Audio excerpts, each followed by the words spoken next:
Salut l'équipe, c'est Jisan et aujourd'hui on se retrouve pour la dernière vidéo de l'année. Et dans cette vidéo, on va faire un récap rapide des news sur Jump Force. On parlera un peu de la chaîne et puis je vous laisserai avec quelques combats sur Xenoverse 2 avec les nouvelles techniques ainsi que les nouvelles tenues.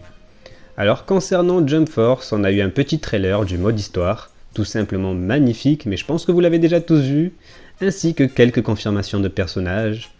Il y a eu Trunks de Dragon Ball qui aura une place importante dans le mode histoire d'après ce nouveau trailer, Boa Hancock de One Piece, Renji de Bleach avec son magnifique Bankai, ainsi que Yusuke dans sa version démoniaque de Yu Yu Hakusho, et pour finir, Midoriya de My Hero Academia, et ça c'est plutôt cool.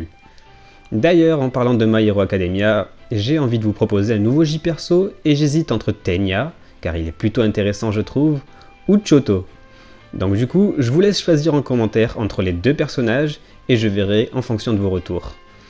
Ensuite, sur Xenoverse 2, on a eu également un raid qui s'est terminé hier, et en farmant le raid, on pouvait obtenir cette tenue de Metal Cooler que je trouve tout simplement magnifique, surtout sur mon free hit, je trouve qu'elle passe hyper bien. Plusieurs fois en commentaire, j'ai eu des demandes de mise à jour par rapport au top 5 des techniques. Alors sachez qu'en ce moment, je suis en train de tester toutes les techniques pour les prochains top 5, mais je mettrai à jour seulement le top 5 des techniques ultimes Super Kikoa, car les autres resteront inchangés. Il n'y a pas eu de techniques qui ont changé les tops Super Frappe, seulement le top des techniques ultimes Super Kikoa. D'ailleurs, pendant que j'ai testé des techniques en mode entraînement, je me suis retrouvé en dehors de la map, c'était ouf, donc j'en ai profité pour aller voir les Zénos, qui passent leur temps à nous gueuler dans les oreilles, et au final, ils ne sont pas du tout modélisés, ils sont plus dégueulasses qu'autre chose, et cette nouvelle map bug beaucoup trop, c'est abusé. Autre chose, j'avais aussi envie de vous remercier pour votre soutien tout au long de cette année.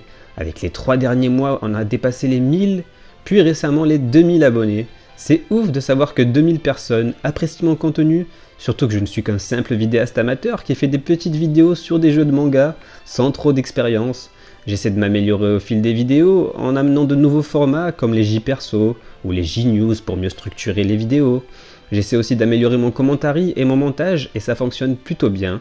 Je le vois par rapport à vos commentaires et vos retours. Donc encore une fois, merci pour tout ce soutien que vous m'avez apporté tout au long de cette année. Du coup voilà, c'est tout ce que j'avais à vous dire. Maintenant partons pour quelques combats avec les nouvelles techniques de cet Extra Pack 4. Avec ma petite Kinata full Super Kikoa. Pour un premier combat avec cette tenue de Broly ainsi que ses techniques qui sont hyper stylées. Puis un deuxième combat avec cette nouvelle tenue de Gogeta et évidemment les techniques qui vont avec. Et puis je vous laisserai avec ce dernier combat et cette tenue. Du coup, je vous laisse avec les combats en musique et je vous souhaite une bonne année 2019. Prenez soin de vous. Ciao.